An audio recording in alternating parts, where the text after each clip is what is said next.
This episode of Time to Talk was recorded prior to our knowledge that a second Cal State student had been diagnosed with COVID-19.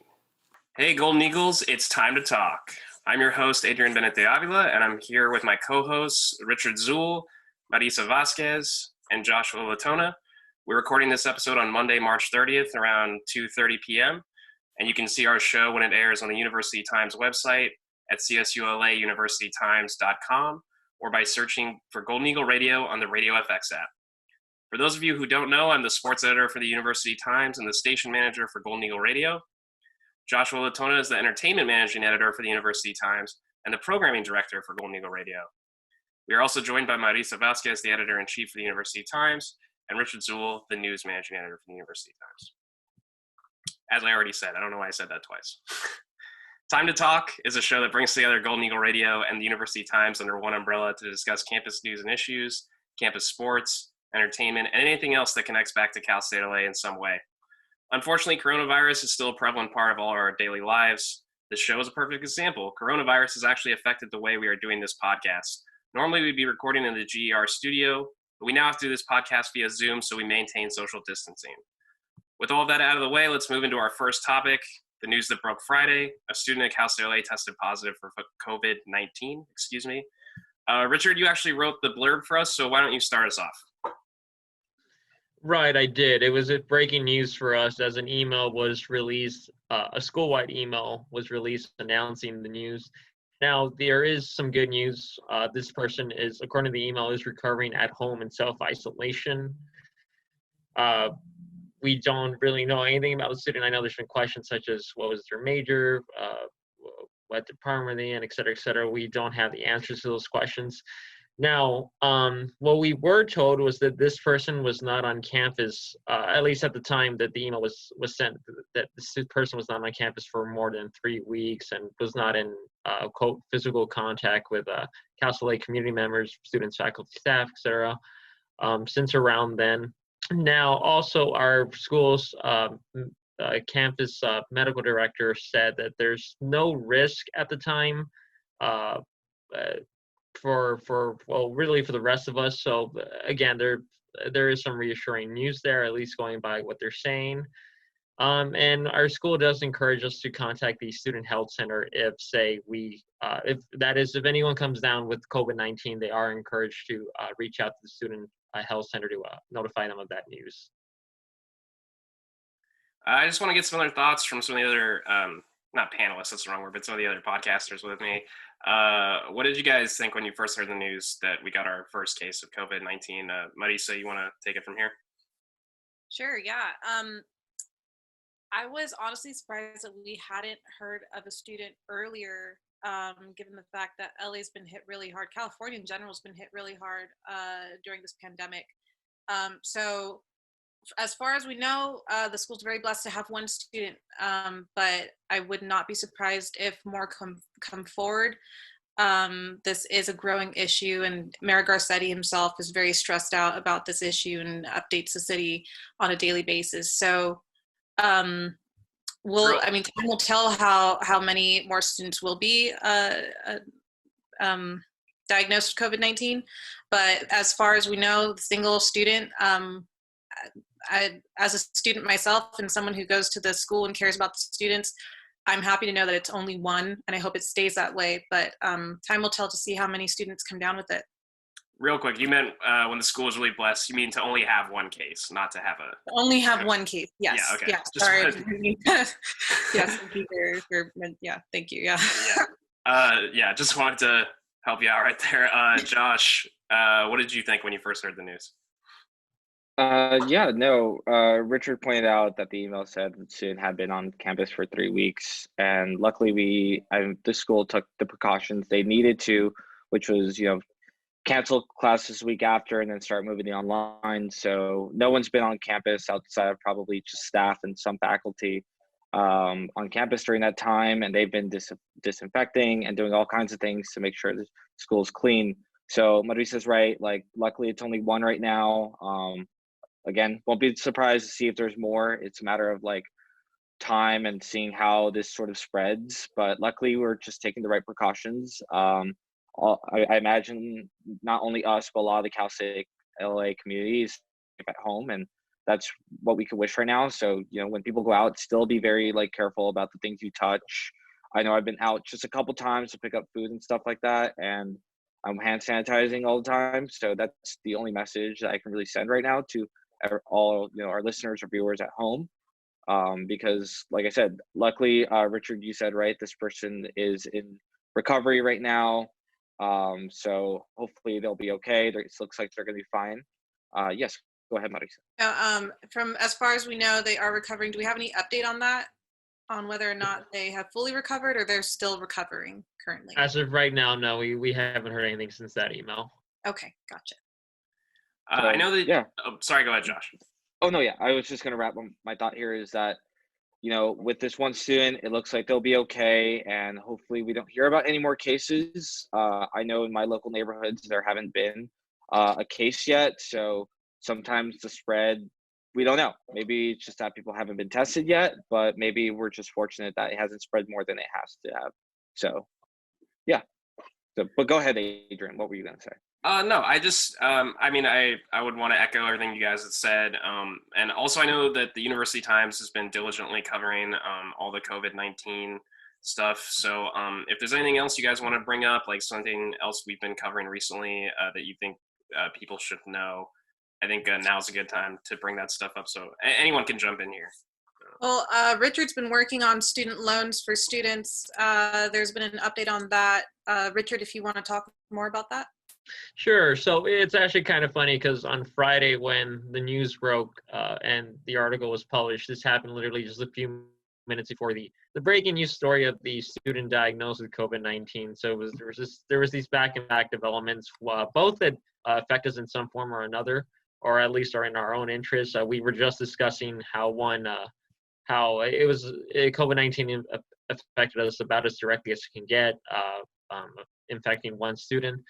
Who thankfully is recovering at home, according to the email sent. But the other news of the day, national news, was Trump signing a $2 trillion stimulus package that was meant to give a boost to the economy, help out industries, workers, et cetera, et cetera. There's obviously some controversy over it regarding how much help or how much oversight there are on corporations that are getting what some are calling the bailout, but I won't get into that. What I will focus on is what the article was centered on, which I think is of interest to us as students, or as some of our listeners might be alumni. It was in regards to student loans. Now, I did say that it was a $2 trillion, trillion with a T, by the way, $2 trillion stimulus package meant to boost the economy. Well, part of it was actually pausing student loan payments for 6 months from around the time it was signed. So that means student loan and interest as well. So that means students who are currently paying off their debt on loans they've taken out, on federal loans they've taken out, they don't have to worry about paying those up until around the end of September, give or take.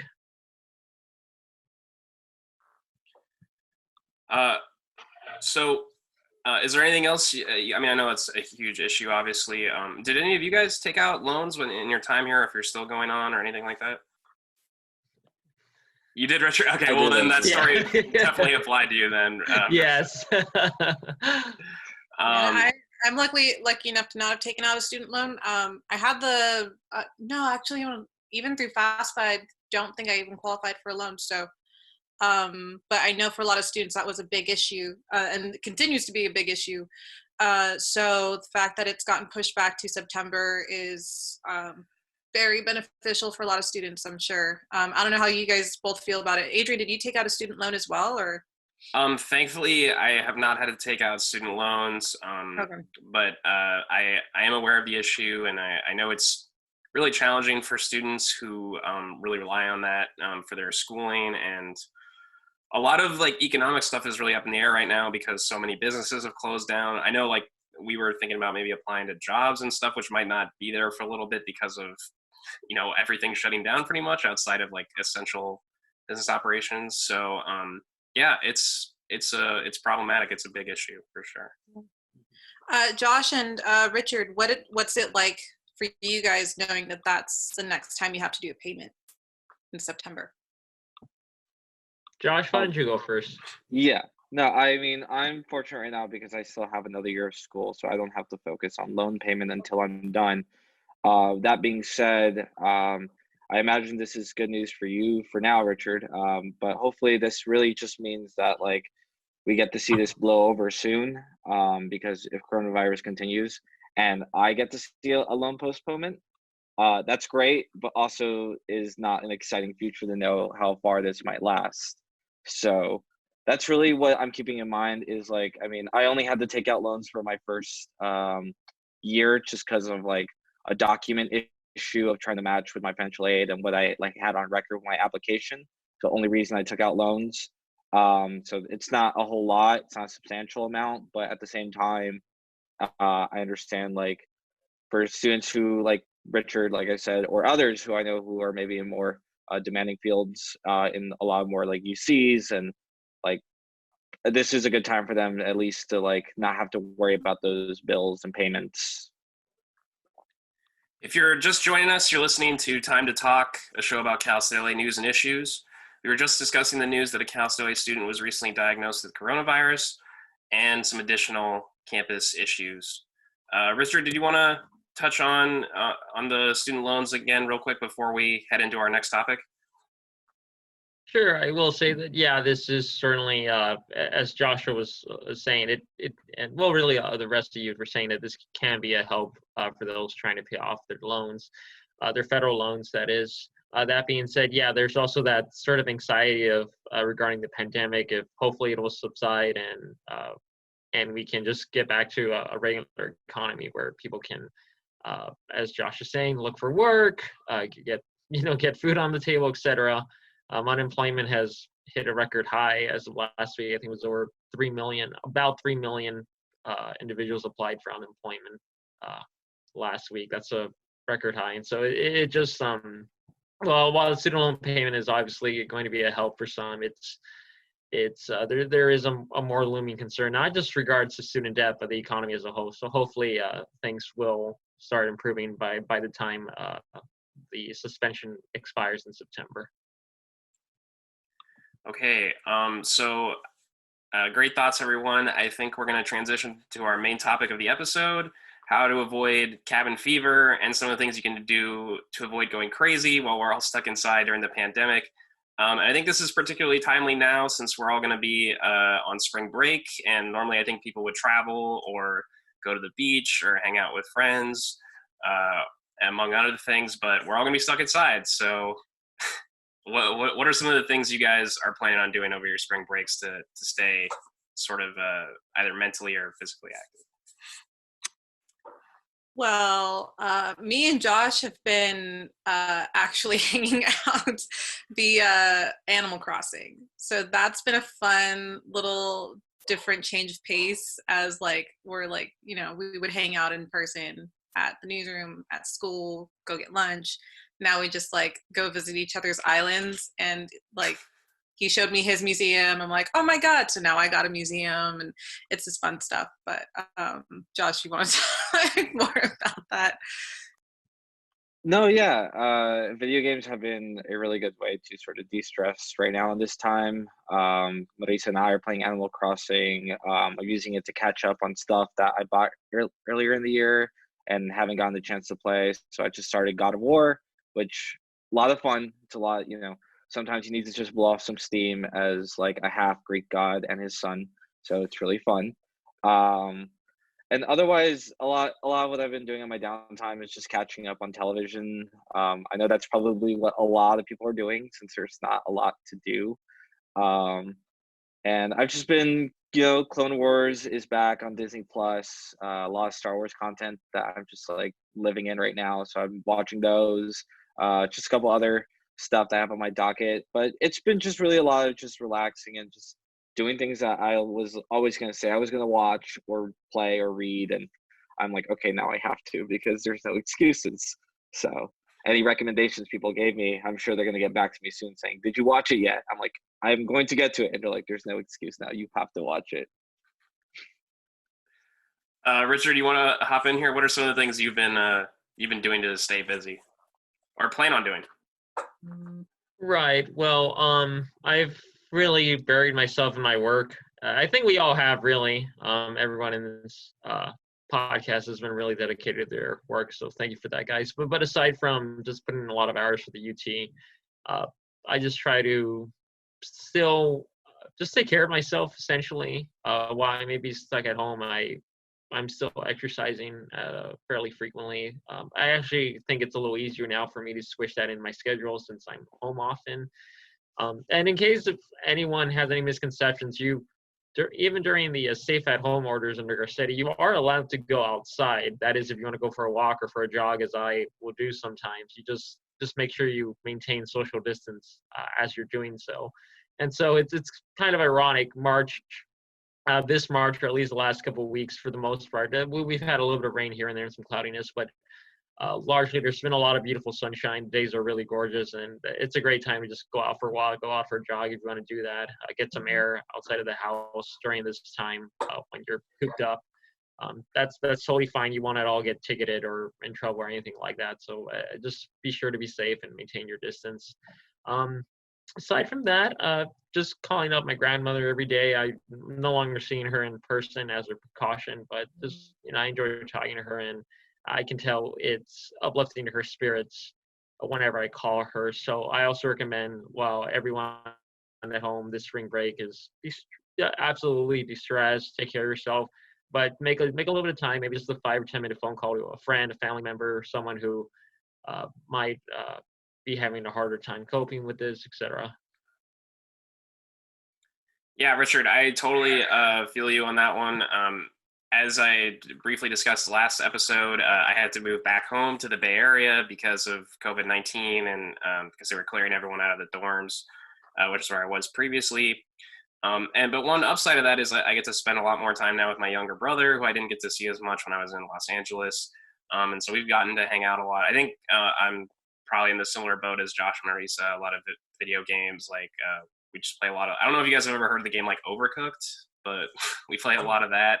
It's this insane, like, small indie game where you and 2 to 3 other players, or 1 to 3 other players, sort of like try to make as many dishes as you can in this crazy, hectic, like, kitchen environment. I know this sounds like really lame, but it's actually insanely fun.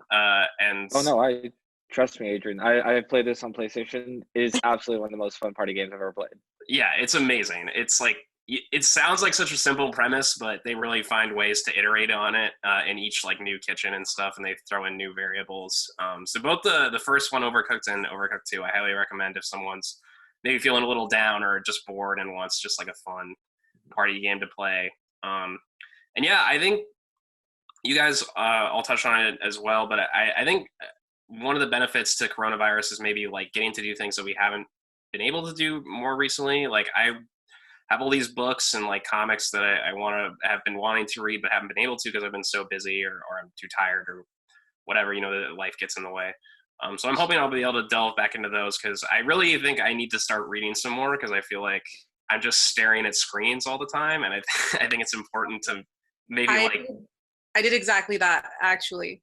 Like, I was so fed up with staring at screens because that, like Richard was saying, like, we've been diving into our work and staring at screens every day, on the phone every day, and then after I'm on the phone and on a screen every day, I'm watching TV.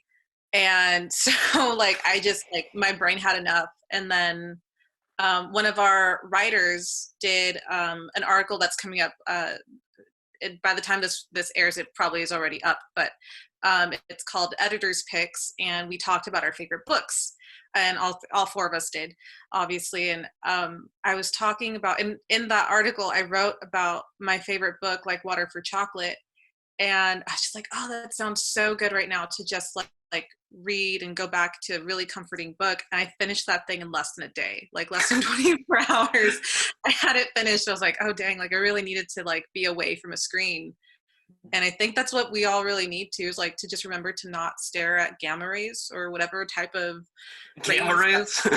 I don't know what kind of rays it are. You know what I mean? But yeah, I just think it's a good escape from, something that people get a little too addicted to sometimes, or screens. So I understand that that want to go back to a book. So are you reading any of the ones that you mentioned in the article, or like any that have been backed up in your collection? I mean, for me, like I mentioned a recommendation in the article, but I've read those books so many times. I started the Game of Thrones series a while ago, and I read the first book, and I'm on the second one, and those books are incredibly long, so I don't really have a lot of time to read them, but hopefully now I'll be able to like delve into it a little more and take some time. So I'm hoping that's something I can pursue before because I actually haven't even watched the show. Like I'm going to read the books first. That was my goal, but that got a little delayed with school and everything, but now I have some more time, so hopefully I can jump back in. If you're just joining us, welcome. This is Time to Talk, the first ever Golden Eagle Media podcast that brings together the University Times and Golden Eagle Radio to address campus topics and issues. I'm your host, Adrian Bennett de Avila, and I'm joined by my co-hosts, Richard Tzul, Marisa Vazsquez, and Joshua Letona. We were just discussing some things we can do over spring break while we were all self-quarantining. And I want to resume this, guys, if there's any other suggestions or ideas you had about things people can do to keep busy and not go too crazy. Hopefully they don't get hit by too many gamma rays, as Marisa just mentioned. But I was actually going to mention, because I've been home a lot, and obviously I imagine all of us are just trying to save money where we can. And it's forced me to just really hone down on home cooked meals. I know that doesn't sound like the most traditional thing to do, but obviously we all need to eat. And I've really been trying to get creative with things I'm making here at home. When my parents go out to do some general like grocery shopping, they like bring it right back, and it's left for me to figure out what to make of it. So there's something there for you to do while you're in spring break, and you don't have to worry about classes necessarily right now. Just try to like make more healthier meals, because like Richard mentioned, he's exercising, and it's important right now that while we're at home, we're still keeping staying healthy, staying fit. So it's a good time right now to like, make sure what you're eating isn't just like junk food and stuff like that. I told you, Adrian, I finally had like a little bit of a splurge over the weekend where I ordered a pizza. I had some Tommy's, and it was all great. But now I gotta go back and try to make sure that my diet, at least at this time, is like still, keeping me going and making sure that like, I'm not like becoming essentially a couch potato here. So, I've told my dad, like, let's swap out for a lot more healthier options. So salt is out of here. We're bringing in that pink Himalayan salt. I'm adding more spinach, using less oil when I'm cooking stuff. So a lot of ways you can try to like make healthier options, but just things to think about when you're at home trying to make a meal. Like make it more fun if you can. So. Yeah, I think that's a really good point, Josh, because I think a lot of us right now are really preoccupied with our mental state and our mental health, because I think we can all get a little paranoid sometimes with the pandemic. But I think sometimes when we focus too much on one thing, we forget about the other. And it's important to make sure we're still physically healthy as well while we're indoors. Marisa, Richard, like any other tips you guys wanted to throw in there, or things you might be doing over spring break, or suggestions for someone who's maybe struggling to find things to do? I definitely agree with the cooking. I think I mentioned in the first episode, the pilot of our podcast, that like Daniel and I, my husband Daniel, we're newlyweds. We don't know much about cooking, and I just discovered the rice cooker, and the rice cooker is the best thing I've ever come in contact with in terms of like cooking. So like we have this giant bag of brown rice that we just happened to have bought before the pandemic. And it was just sitting in our pantry, and I used to get mad at Daniel. I was like, you made us get this giant bag of brown rice for no reason, and it's not being used. And then next thing you know, we're confined to our homes and we can't go out anywhere. I'm like, well, I guess it's time to use that brown rice. So now we cook brown rice and beans literally almost every day, and it's my favorite meal. I know at this point I should be tired of it, but it's so good and comforting to just have some little brown rice in a little bowl. You put your beans on top of it. It doesn't matter what kind of beans, just put some beans broth and salt and pepper. And it's just this nice little comforting meal of like, like whatever you have in the kitchen. And I really enjoy cooking that. I know I have a lot to learn in terms of like meals for like myself and Daniel and our future our future family of dogs probably, but we're stuck with beans and rice for now. But yeah, it's been interesting trying to figure out what other foods we can cook up with whatever we have in our pantry. So I don't know, Richard, do you have any new recipes you've been figuring out or discovering or? Well, I mentioned this at the last podcast, our pilot, that I have lost a little bit of weight because I haven't been eating takeout, rather I haven't been eating out so much as I did. I admittedly I did that kind of often. So it has been nice eating much more often at home. I've been saving money. I've been eating more nutritiously as well. So as you guys are both saying, it's a great time to learn how to what else you can cook and everything. I don't have any specific recipes at the moment to offer, but there's tons of material right now. News outlets, particularly the New York Times, recognize the circumstances surrounding the pandemic, that we're at home more often, probably eating more often. So they released a lot of great stuff on that. If you want to look into that. And also, yeah, I mean, just to hop on what everyone else was saying earlier, try to avoid screens so much. Take a break if you can, maybe read a book, because you don't want to expose yourself to gamma rays. You don't want to turn into the Hulk. That causes, we have enough issues as it is. So yeah, just take care of yourself, everyone. All right, guys. Yeah, I definitely don't want to mess with those gamma rays. We still have a little bit of time here. I just want to I know a lot of people maybe have been struggling with developing a sort of routine since we're kind of out of our daily class schedule and everything. Do you guys have any tips for people about maybe developing a routine? Do you guys just set alarms for yourself, or a to-do list of the day? What are some things you guys do to make sure you're staying sort of active? For me personally, I still keep my alarms to make it feel like a normal day at work. I need to have those alarms go off. Otherwise, I don't have a start to my day, and I will sleep till 10 o'clock in the morning. I will go that far to just stay in bed. So if I need to get to work, I have to put myself in that mindset of this is a regular day. Just because you're home doesn't mean that you can sleep until 12 in the afternoon.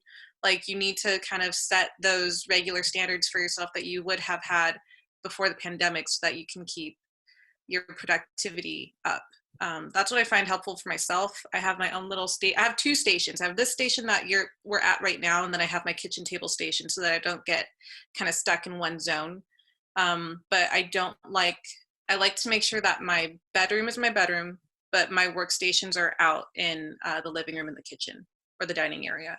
So I can kind of have that mentality of this is where work is, this is where relaxation is, and keep those two separate. That's just me personally. I don't know about you guys, but that's how I kind of keep my mentality going through a regular work week. What do you guys do? I'm still sleeping in.